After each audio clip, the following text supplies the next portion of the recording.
আসসালামু আলাইকুম প্রিয় দর্শক, আপনারা কেমন আছেন? আশা করি ভালোই আছেন। আজকের ভিডিওতে আপনাদেরকে দেখাবো নতুন বাস টার্মিনাল থেকে টাউন যে ওয়ার্ল্ড চত্বরটা আছে এই পর্যন্ত।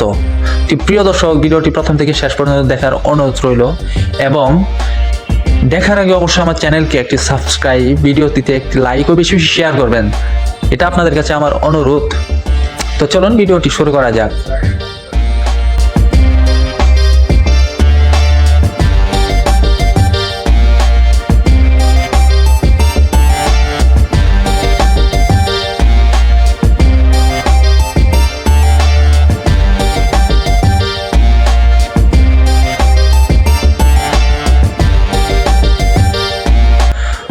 তো আপনারা দেখতে পাচ্ছেন রাস্তার এক ধারে যে ঘর বাড়ি, গাছপালা, দালান কোঠাগুলো কি সুন্দর চকচকে ঝকঝকে দেখা যাচ্ছে। আসলে শেরপুর জেলাটাই কিন্তু অনেক সুন্দর একটি জেলা। এই জেলাতে আছে আপনার ঐতিহ্যবাহী পার্ক, যেটা শহীদ দারোগা আলী পার্ক। এই পার্কটা এই ভিডিওতে দেখতে পারবেন এবং স্টেডিয়ামের কিছু অংশ আপনাদেরকে দেখাবো। তো ভিডিওটি দেখতে থাকুন, অবশ্যই আমার চ্যানেলকে একটি সাবস্ক্রাইব করুন।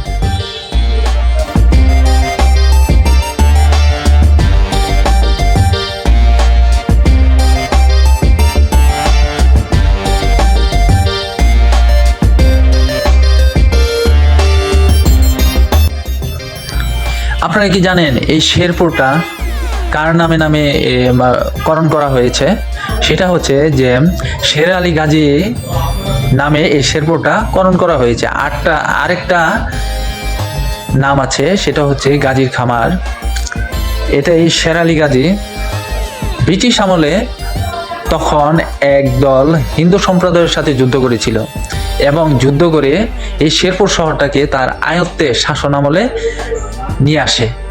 তার সুবাদে এই নামটি হয়েছে শেরপুর। প্রিয় দর্শক, আমি আপনাদেরকে এটা জানালাম, এটা একটি বাস্তব কথা। তারপরে যে শের আলী গাজী প্লাস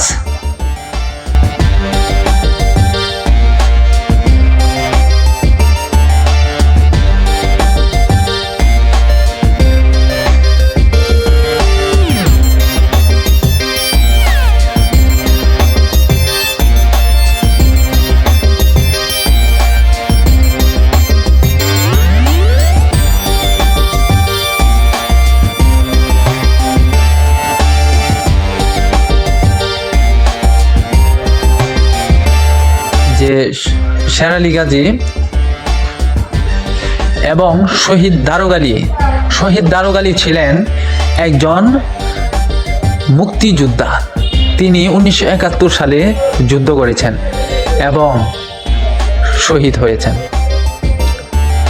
তাই আমাদের শেরপুর জেলার স্টেডিয়াম ও পার্ককে নামকরণ করা হয়েছে শহীদ দারোগা আলী স্টেডিয়াম ও শিশু পার্ক।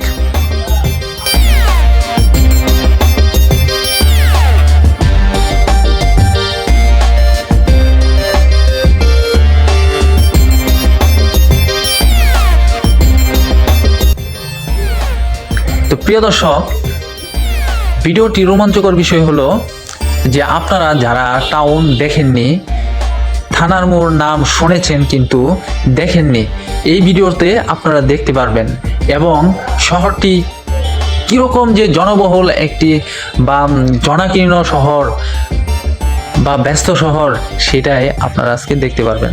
তো ভিডিওটি অবশ্যই প্রথম থেকে শেষ পর্যন্ত দেখবেন, সাবস্ক্রাইব করতে ভুলবেন না।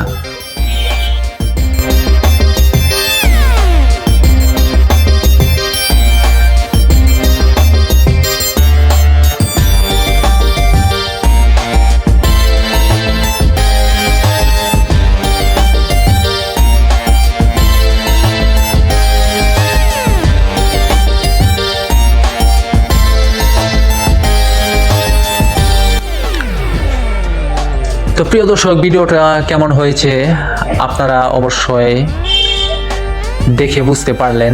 যদি ভালো লেগে থাকে অবশ্যই আমার চ্যানেলকে একটি সাবস্ক্রাইব, ভিডিওটিতে লাইক ও বেশি বেশি শেয়ার করবেন। পরবর্তী ভিডিও এর মধ্যে চমক নিয়ে হাজির হব। ততক্ষণে ভালো থাকবেন, সুস্থ থাকবেন। ধন্যবাদ সবাইকে। আসসালামু আলাইকুম।